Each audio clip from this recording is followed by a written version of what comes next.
आघागमद्यदिस्रव आघागमद्यदिस्रव सहस्रिणीभिरोतिभिः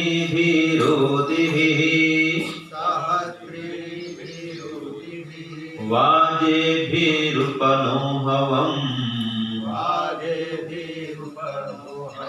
वाजेभिरुपनोहवम्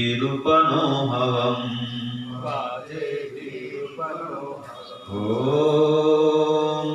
आघागमद्यदिस्रव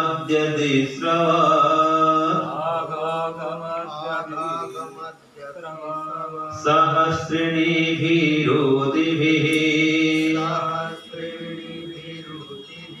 वाजेभिरुपनोहवम्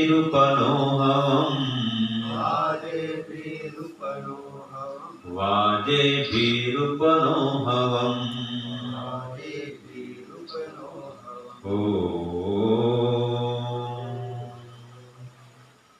हे ईश्वर, हम यह पठन पाठन आपको प्राप्त करने और कराने के लिए साधन के रूप में करने जा रहे हैं। इस कर्म को और इसके कर्म फल को भी आपको अर्पित करते हैं। ओम शांति शांति शांति। तो आज विषय हमारा है ईश्वर किसकी पुकार सुनता है और कब सुनता है। ठीक है ना, ईश्वर को पुकारते हैं तो किसकी पुकार सुनता है और कब सुनता है, कैसे सुनता है, और सुनता तो है फिर सुनकर भी क्या करता है। ठीक है ना जी, पहले तो पुकार को सुनता है कि नहीं सुनता है, ये प्रश्न आएगा। यदि सुनता है तो कब सुनता है और सुन करके फिर क्या सहायता करता है, नहीं करता है, क्या करता है, ये वेद मंत्र में आज आ रहा है। बहुत बढ़िया मंत्र है।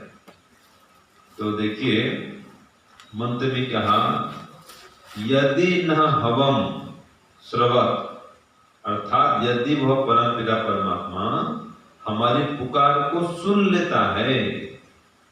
ठीक है, कब सुनता है वो बताएंगे। तो यदि सुन लेता है तो क्या करता है, सहस्रिणीभिः ऊतिभिः, अपने सहस्रों बलशालिनी माने बल से युक्त रक्षा शक्तियों के साथ में, और वाजिभिः ज्ञान के साथ में, ज्ञान बल के साथ में भी, घ माने निश्चय से। क्या हो गया देखिए, उप आगमत आप पहुंचता है, इसको देखिए क्या लिखा है डिवाइस पर,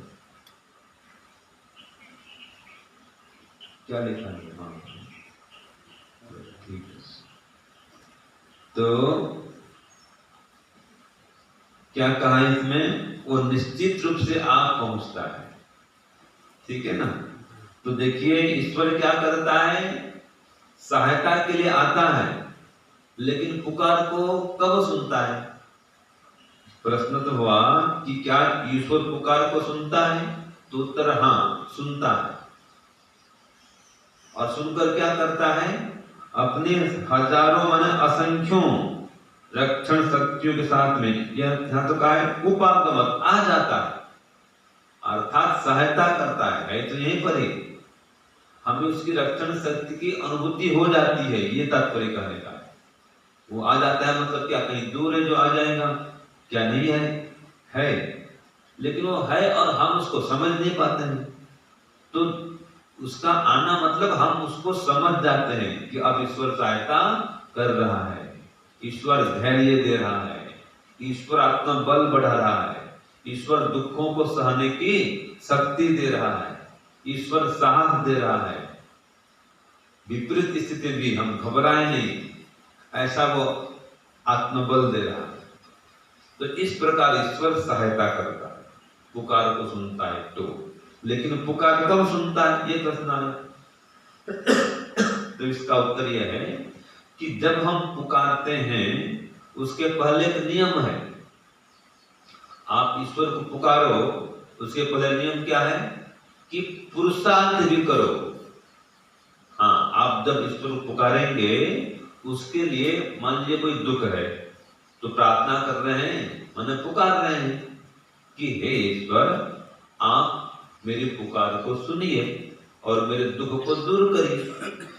तो ये जो प्रार्थना कर रहे हैं इसके पहले एक नियम लागू होता है कि आप उसके लिए प्रयत्न भी करें। जैसे कोई सिर दर्द कर रहा है या बुखार है, जो भी आपको कष्ट है, तो उसके लिए इलाज भी करें, दवाई भी खाएं, फिर प्रार्थना करें कि हे ईश्वर महावैद्य, ठीक है, तो मेरे भी रोग को दूर करे। ईश्वर को महावैद्य कहा गया है। फिर हे ईश्वर, आप समस्त दुखों के नाशक हैं, मेरे दुखों को नष्ट कीजिए। तो आप चिकित्सा भी कराइए, ऐसा नहीं कि चिकित्सा कुछ कराओ नहीं और खाली प्रार्थना करते रहो, ठीक है ना। आप बोलते हैं कि ओम आनंद, हे ईश्वर आप आनंद स्वरूप हैं, मुझे भी आनंद दीजिए। तो उसके आनंद को पाने के लिए अपने को पात्र भी बनाइए, स्वयं भी अपने व्यवहार से दूसरों को आनंदित कीजिए, ठीक है ना। सहायता करिए दूसरों की, फिर ईश्वर सहायता करेगा। ईश्वर के अनुकूल चलिए, वो सहायता करेगा, पुकार को सुनेगा। तो अगर आप ईश्वर की उपासना करते हैं, उसकी प्रार्थना करते हैं, उसको पुकारते हैं, तो ईश्वर के नियम में भी चलना पड़ेगा, ठीक है जी। कोई जहर खा दे और बोले हे तो मुझे बचा लो, बचाएगा ईश्वर? नहीं बचाएगा वो। भाई वो प्रकृति के नियम का आपने उल्लंघन कर दिया, तो पुकारो, लेकिन प्रकृति के नियम का उल्लंघन भी मत करो, परमात्मा के नियमों का उल्लंघन मत करो। तो परमात्मा के नियम पर चलते हुए प्रयत्न सहित, पुरुषार्थ सहित उसको पुकारो तो परमात्मा सुनता है। उत्तर मिल गया। ईश्वर कब सुनता है? जब अपने को परमात्मा के नियम के अनुकूल चलाएंगे। समझ गया ना? फिर बता रहा हूं, चलिए पक्का हो जाए। जब अपने को परमात्मा के नियम के, आदर्श के, संविधान के, वेद के अनुकूल चलाते हुए आगे बढ़ेंगे, अपना व्यवहार वेद के अनुकूल करेंगे, ईश्वर के अनुकूल करेंगे, और फिर कोई कष्ट आए, दुख आए, रोग आए तो कोई बात नहीं, उसको पुकारेंगे भी। ईश्वर कहता है पुकारो, और जो पुकार को सुन लेता है तो सहायता भी करता है। लेकिन पुकार तभी सुनता है जब उसके अनुकूल हम प्रार्थना करते हैं, उसके अनुसार चलते हुए प्रार्थना करते हैं। और कोई उल्टी प्रार्थना करे तो नहीं सुनेगा।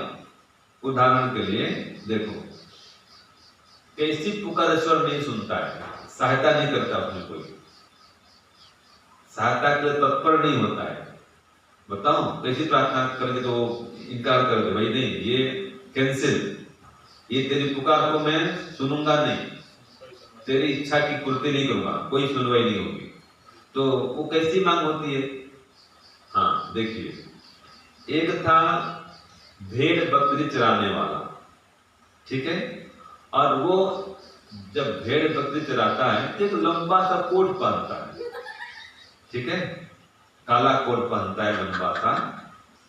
तो अब भेड़ चराता है, तो भेड़ के शरीर में क्या होते हैं, कई सारे कीड़े होते हैं, ठीक है ना। अब उसको कष्ट होता है भेड़ को उन कीड़ों से, तो क्या करता है, दयालु था बहुत, तो भेड़ के शरीर से उन कीड़ों को हटाते रहता है। कभी इसका हटा दिया, कभी उसका, कई भेड़ थे, तो भेड़ों के शरीरों से कीड़े को हटाते रहता है। जब हटाता है तो कोई न कोई कीड़े इसके अंदर चिपक जाते हैं, कभी इधर दूध पे गए, इधर दूध पे गए, फिर अपना ही कीड़ा भेटाता है अपने कोट से, उसका तो कीड़ा साफ करता है भेड़ का, फिर वो कीड़ा इसके भी कोट पे चिपक जाते हैं, तो फिर अपना भी कोट की सफाई करता है, अपना कोट से भी, अपने कोट से भी वो कीड़ों को हटाता है। तो थक जाता है, फिर बोलता है कि हे भगवान, हाँ नहीं, क्या प्रार्थना करता है कि हे भगवान, यदि कभी आप इस प्रकार से भेड़ बकरी चराएंगे, चरवाहा बनेंगे, तो नीलू बन जाएंगे, तो आप भी इस प्रकार से भेड़ के कीड़े को हटाएंगे, जब हटाएंगे तो आपके भी ये कोट में चिपकेंगे। तो मैं क्या करूंगा, उन कीड़ों को आपके कोट से हटाऊंगा। मैं ऐसे आपकी सहायता करूंगा, सेवा करूंगा।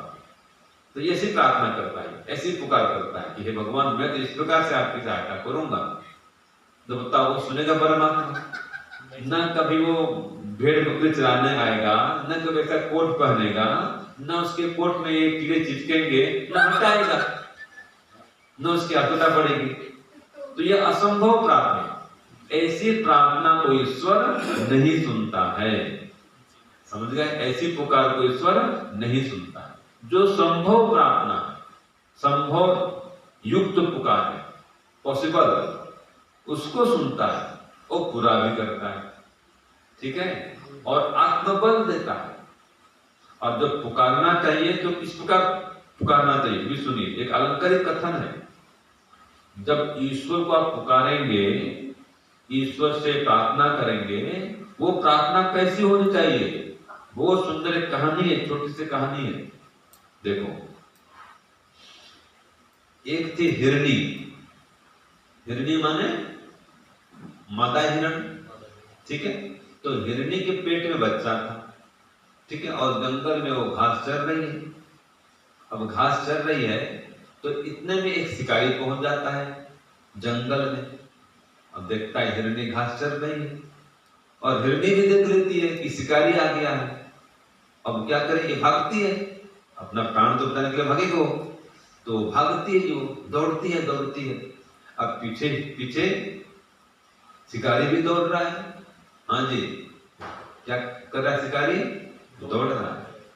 तो धनुष लिया हुआ है, पकड़ा है और दौड़ रहा है। आगे आगे हिरणी दौड़ रही है और पीछे पीछे शिकारी दौड़ रहा है। दौड़ते दौड़ते दौड़ते वो थक जाती है। फिर आगे क्या देखती है कि भी आगे तो बहुत बड़ा खाई है, बहुत बड़ा गड्ढा है, और एकदम होता नहर समान, इस ओर से उस पर फैला हुआ है। अब कैसे करे? इधर जाए तो भी गड्ढा, इधर जाए तो भी गड्ढा, बाएं जाए पूरा एक नहर के समान पूरा खाई है। अब उसको पार करना संभव नहीं इसके लिए। पेट में बच्चा है, ठीक है, और भार है, तो खाई को पार नहीं कर सके। पीछे मुड़े शिकारी है। समझे सूरज जी? आगे क्या है? खाई है और पीछे शिकारी। अब जाए तो जाए कहां? अब तो निश्चित है, उसको दिख रहा है कोई प्राण तो जाने वाला है, मृत्यु निश्चित है। ठीक है? अब वो किस प्रकार प्रार्थना करती है, ये जो मंत्र है ना, ईश्वर कब सुनता है पुकार को, तो किस प्रकार पुकारती है ईश्वर को सुनिए। अलंकारिक कथन है, देखिए ये प्रेरणा की बात है कि ईश्वर किस प्रकार है, ईश्वर को किस प्रकार पुकारती है। तो एक बार ट्राई करती है कि पार कर जाऊं क्या, जंप कराऊं, तो कहता हूं लगाओ जोर, तो जोर लगाती है, हिम्मत देखती है क्या मैं पार कर सकती हूँ। माने तू प्रयत्न करती है कि इसको मैं पार कर जाऊं, तो दौड़ के आती है कि चलो एक बार जोर तो लगाएं, लेकिन वो नहीं, हिम्मत नहीं होता, नहीं मैं बीपी गिर जाऊंगी, फिर ऐसे भी मरूंगी और जो बच्चा वो भी मरेगा। तो पार करना तो असंभव है। पीछे मुड़ नहीं सकती, बाएं दाएं कहीं जा नहीं सकती। अब वो प्रयत्न करने के पश्चात फिर परमात्मा को पुकारती है। भले पुरुषार्थ किया उसने, जब असफल हो गई, अब कोई संभव नहीं है, तो प्रार्थना करती है। ऐसी प्रार्थना करती है कि हे ईश्वर बचाइए, हे ईश्वर रक्षा करिए, मुझे शक्ति दीजिए, बल दीजिए कि मैं इसको पार कर सकूं, इस नहर को मैं, खाई को मैं पार कर जाऊं, मुझको बल दीजिए, शक्ति दीजिए। अब आपके बिना मेरा कोई नहीं है, पीछे जा नहीं सकती, पीछे शिकारी है, आगे पीछे और कोई संभावना नहीं। तो इस प्रकार हे ईश्वर रक्षा करिए, हे ईश्वर रक्षा करिए, मेरे प्राणों की रक्षा करिए, मुझे शक्ति दीजिए, बल दीजिए, मैं खाई को पार कर चुकूं, इतना हिम्मत दीजिए और शारीरिक सामर्थ्य दीजिए। ऐसी प्रार्थना करती है, ऐसी प्रार्थना करती है, आंख बंद करके एकदम खड़ी हो गई, एकदम करुण स्वर से, आर्द्र स्वर से पुकारती है कि हे ईश्वर रक्षा करिए, हे ईश्वर रक्षा करिए, हे ईश्वर शक्ति दीजिए, हे ईश्वर बल दीजिए। अब ऐसी प्रार्थना सुनकर के शिकारी भी रुक जाता है। वाह भाई, ये अद्भुत प्रार्थना है, एकदम भाव विभोर होकर। अब उसके अंदर भी करुणा का संचार होता है। और अलंकारिक कहानी तो ऐसी है कि उस पुकार को सुन के पेड़ पौधे की पत्तियां भी रुक जाती हैं, बाकी सब जीव जंतु भी खड़े हो जाते हैं। कौन पुकार रहा है, अद्भुत पुकार है, तो एकदम करुण पुकार है। तो बाकी पशु पक्षी भी जो सुनते हैं वो भी खड़े हो जाते हैं, पेड़ पौधे की जो पत्तियां वो भी शांत हो जाती हैं, शिकारी भी चुप खड़ा हो जाता है। ये प्रार्थना की शक्ति दो, ठीक है। फिर परमात्मा उसका आत्मबल भी देता है, लेकिन भावना देखिए, जब पुकारती है तो सबको भूल जाती है कि आगे खाई है, पीछे शिकारी है, मेरे पास कितनी शक्ति है, मैं कार्य कर सकती हूँ, नहीं कर सकती हूँ। फिर भी एकदम उसको अनन्य भाव से कि हे ईश्वर, और अन्य कोई मेरा सहारा नहीं है। तो ऐसे अनन्य भाव से जब पुकारती है, ईश्वर पुकार को सुनते हैं, उसको बल देते हैं, शक्ति देते हैं, और खाई को पार कर जाती है। ठीक है जी। तो ये बल आ जाता है एकदम, हाँ मुझे ईश्वर से बल मिल गया है, उसका आत्मविश्वास बढ़ जाता है, प्रयास करता है, पार हो जाता है। ये कहानी है ये समझने के लिए कि किस प्रकार से पुकारना चाहिए ईश्वर को। तो जो पुकारेंगे तो उसको कहा योग दर्शन में योगश्चित्त वृत्ति निरोधम, कि और सब आशाओं को छोड़ दो। अभी हम क्या करते हैं संसार में, उसके प्रति आशा है, हाँ वो रक्षा करेगा, वो रक्षा करेगा, वो सहायता करेगा, वो सहायता करेगा, 50 और देखते हैं, ठीक है। कभी ईश्वर पुकारते हैं, संसार को पुकारते हैं। जब तक संसार से आशा बना के रखेंगे, ईश्वर सुनता नहीं। जब ये होगा कि अब ईश्वर के अलावा मेरा कोई भी नहीं है, संसार वाला सहायता नहीं कर सकते हैं, इनके पास शक्ति नहीं है, तो संसार में जो आसक्ति है, जो आशा बनी है संसार पे, ये खत्म करो। एक उदाहरण और भी आता है, ये कितना सत्य कितना झूठ इसको मत जाइए, इस पर मत जाइए, इतिहास की बात है, हो सकता है झूठ भी हो, ठीक है, लेकिन एक अलंकारिक रूप में ग्रहण कर सकते हैं। सत्य मुझे पता ही नहीं, ठीक है, लेकिन दृष्टांत समझिए कि किस प्रकार ईश्वर सहायता करते हैं, या किस प्रकार कोई महापुरुष सहायता करता है, या किस प्रकार कोई व्यक्ति सहायता करता है। उदाहरण के लिए द्रौपदी का वस्त्र हरण हुआ। अब इतिहास विषय सत्य झूठ तो पता नहीं भी हुआ होगा, लेकिन ये सुनने में आता है। तो वो पहले क्या करती, पुकारती है भीष्म पितामह से, हे पितामह रक्षा करिए, हे पिताजी रक्षा करिए धृतराष्ट्र को। सभी पांडवों को पुकारते, भीम रक्षा करो, अर्जुन रक्षा करो, सभी चुप, कोई रक्षा करता नहीं। सब जितने बड़े बड़े इनके पक्ष में थे, सबके पास के हाथ जोड़ते रक्षा करिए, रक्षा करिए, दुशासन से मेरी रक्षा करिए। कोई तैयार नहीं होता है, समर्थ नहीं होता है रक्षा करने के लिए। अब इस तरह तो दुशासन है, अब वो वस्त्र हरण करता है। फिर वो क्या करती है, खुद भी प्रयत्न करती है, पुरुषार्थ करती है कि मैं अपनी रक्षा स्वयं करूंगी, फिर भी समर्थ नहीं पाती है।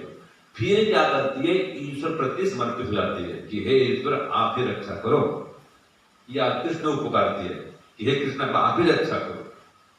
तो उसमें क्या आता है, जब वो कृष्ण देखते हैं कि सभी आशाओं को छोड़ दी, अब पूरे मेरे शरण में आ गई है, शरणागत बोलते हैं, शरणागत, मेरे शरणागत हो चुकी है, तो फिर उसको कृष्ण सहायता करते हैं, वस्त्र प्रदान करते हैं। ये इतिहास की बात है, और ऐसा तो कठिन लगता है कि कोई वस्त्र दे और खत्म न हो, लेकिन कहानी समझने की बता रहा हूं, अलंकारिक रूप से कह रहा हूं कि जब व्यक्ति सभी आशाओं को संसार से छोड़ देता है और ईश्वर से एकदम जुड़ जाता है, अनन्य भक्ति करता है, तो ईश्वर पुकार को सुनते हैं। ये बात मैंने कहा ना, ईश्वर कब पुकार सुनता है, अब सुनता है। और किसकी पुकार सुनता है, ऐसे अनन्य भक्ति की पुकार को सुनता है, जो पहले पुरुषार्थ करता है फिर प्रार्थना करता है। तो हिरण्य ने भी ऐसी की थी, पहले पुरुषार्थ की, उसने प्रयत्न की, फिर बाद में उन्होंने प्रार्थना की, तो सहायता की परमात्मा ने। तो ये एक अलंकारिक कथन है। तो इस प्रकार से अगर आप प्रार्थना करेंगे, पहले पुरुषार्थ करेंगे और असंभव प्रार्थना नहीं करेंगे तो सुनेगा। प्रकृति नियम के अनुकूल प्रार्थना करेंगे, वेद के अनुसार प्रार्थना करेंगे तो सुनेगा। और प्रार्थना करेंगे कि हे ईश्वर इसके दिमाग फोड़ दो, इसको बहरा कर दो, ये मेरा शत्रु है, इसके दोनों पैर तोड़ दो, ऐसी प्रार्थना स्वीकार नहीं करता, ऐसे पुकार नहीं सुनता। ठीक है ना जी। तो जो अनुकूल प्रार्थना ईश्वर के वेद के अनुसार वो प्रार्थना को सुनता है, और अनन्य भाव से पुकारेंगे तो सुनता है, और यहाँ पे कहा निश्चित रूप से सुनता है और सहायता करता है। जिस प्रकार से ईश्वर को पुकारें अनन्य भक्ति भाव से, ईश्वर सुनेगा पुकार को और सहायता भी निश्चित रूप से प्रदान करेगा। ओम शांति ओम शम। सबको सादर नमस्ते।